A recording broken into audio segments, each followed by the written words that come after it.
of productivity. These are the laws that govern advancement, the law of productivity.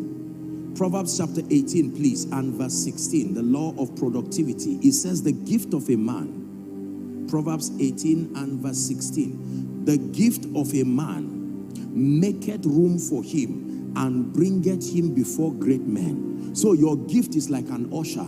You know how you come into a place and they say, let me see your invitation. Oh, you're invited this way. It's your gift that is responsible for giving you space. To have an illusion that there is a space waiting for you is just sociological comfort. There is no space anywhere waiting for you. You create that space. Are we together? Yes. The gift of a man. The gift of a man. I was just celebrating and commending your pastor for his profound understanding in the area of faith, in the area of family life. I mean, it's uncanny, his perspectives. It's true. It's true. I think you should clap. How many lives, how many destinies, how many homes, how many people he has given answers and explanation and perspectives. The gift of a man. Nobody is going to keep clapping for you indefinitely for nothing. People love you, but they love themselves, they love their future. So to have this belief that people will indefinitely keep clapping, no. You must have something of substance that gives you space in destiny.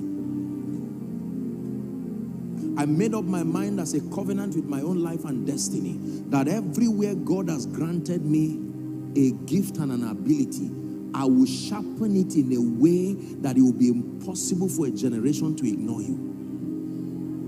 Not for self-aggrandizement, but that these are principles that lift you to a position where you can represent the purposes of God. Please challenge the spirit of laziness in your life. Some of you, without developing your gift, people have started commenting on it. Imagine what happens when you develop it. I hope you still like me.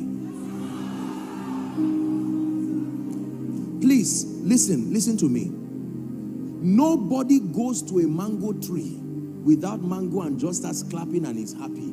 You look at the tree, you may stay a few minutes to get shade and move. But once it is time for mango, as it starts coming out, the fruit is calling you. The mango does not want followers. The mango is not looking for followers, but it is too gifted to be ignored. The mango does not go around calling for followers. It just keeps building the mango. And because hunger is something you cannot resist, you may ignore it for a while, but one day, when the sun scorches you and you stand and watch this mango, trees don't call men, they only produce fruits. And men have to swallow their pride. Have you seen the skills that people employ to climb trees? All because they are looking for... I once saw a video of, I think they were trying to, this palm, I think the one they climb with as though they are climbing a ladder. I said, you mean all this skill to reach that tree? Be gifted and watch how people will inconvenience themselves with joy to come and place a demand on the grace of God upon your life. When people give excuses of time, excuses of comfort, it's because your gift is not notable enough. I assure you, ask the herbalist. A politician, respectfully speaking, will come with his whole dignity and meet a man in a tattered room and not ask whether there is AC and not ask whether the man can speak English. The man says, turn behind and move backward. And he says, yes, sir. Because he knows that my political career is at the mercy of that. May you be so gifted in the name of Jesus. May your gift be so refined that it will be impossible for a generation to ignore you. Believe what I share with you. There are people in this country who cannot go out of a job for 1 month. Believe me. Believe me. In as much as we are saying there is no job, there are companies that if some of their people cough, they will buy a pharmacy, not a drug.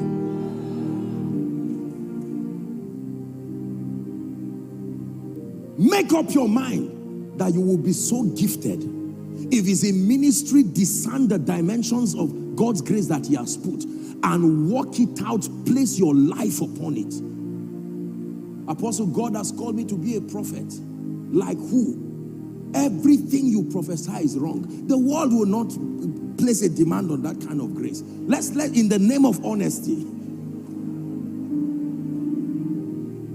Are we together? Apostle, God has called me to be a kingdom financier. Let me know what you know about finances. Can you talk to kings? You are talking to your colleagues and you are happy about it.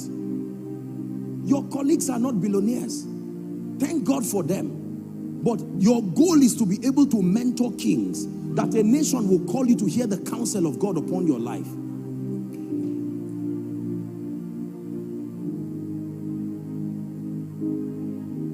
Make up your mind that you will not be small. Go back and refine your gifts. Apostle, do you know I can cook? Can the governor eat your food? Because you see, you have to serve kings to receive the rewards of kings. Am I challenging you? Let me tell you this. There is nothing that is of value that is not in sufficient demand in this life to bless you. If you are in every industry, there are people at the top.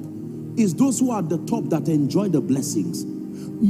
Shake away mediocrity. When people are clapping for you, look at those clapping for you. If they are not kings, keep moving.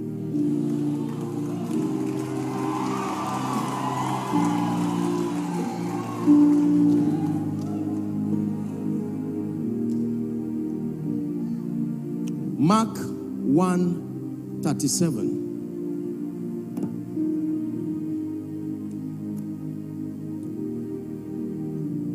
And when they had found him, this was the story of Jesus.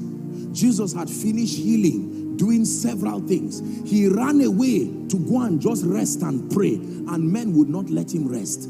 There was such a magnetic property. Let me tell you, being gifted carries a strange magnetic property. It's amazing the level of inconvenience people will go through with joy when you are gifted. I assure you, in today's world, most likely it's only your family that will love you whether you are valuable or not. God and your family members.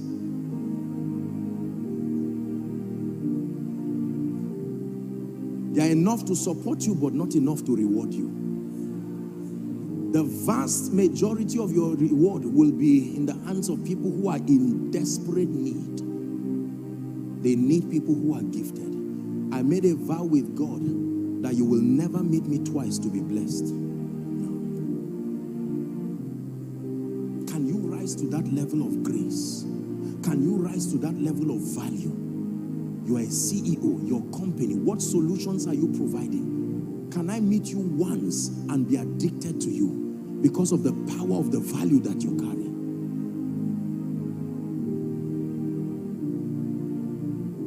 You know, people give me all kinds of gifts and people paint me, and sometimes when I see the photo they give, I say, you mean this is me? You didn't see it? You know, of course, I love what they did, but I say, oh, no, come on, please.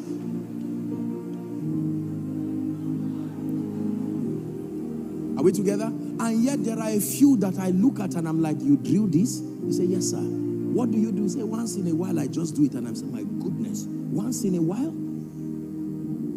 I would pay 1,000 times for this. Nigerians, wake up. Believers, wake up. There is something you have that the world is looking for. And can I tell you, they will not come to you while you are growing. They will come to the refined version of you.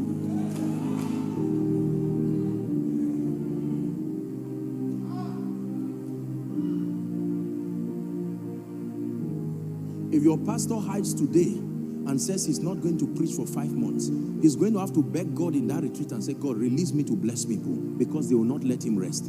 someone's home at least will be on fire enough for them to call him and say, sir, please wake up. I don't care whether you are having a retreat. In the name of Jesus, if it takes flying you to this place, oh, you need to see how men react to real value.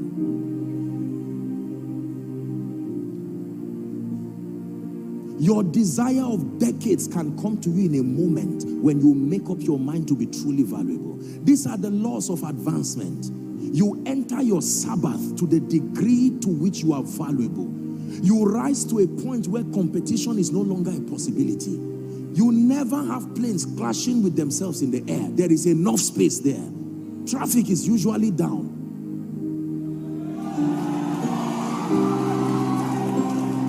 Listen to me. Listen to me. Do you know that as I'm standing here right now, I'm rounding up.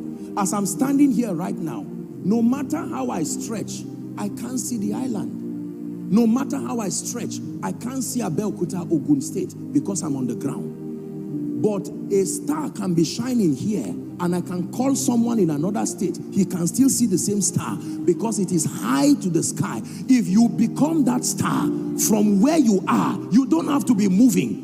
Anywhere people look at you, was it not a star that was shining, the same star called the Magi, right to that place where Jesus was? Spiritually. I know that some of us here are in ministry and you came to just honor pastor and honor the conference. God is challenging us. There is a dimension of grace, spiritual illumination, value that can be brought. When you bring something, the table of greatness is still empty, but you don't sit down for nothing. You first present your gift, then you sit down. And life must vet that gift. There is a threshold level of competence and accuracy that grants you access to sit down. Make up your mind that you will take away shame and reproach from your life and your family. In the name of Jesus Christ. We have to pray. Rise up on your feet, please.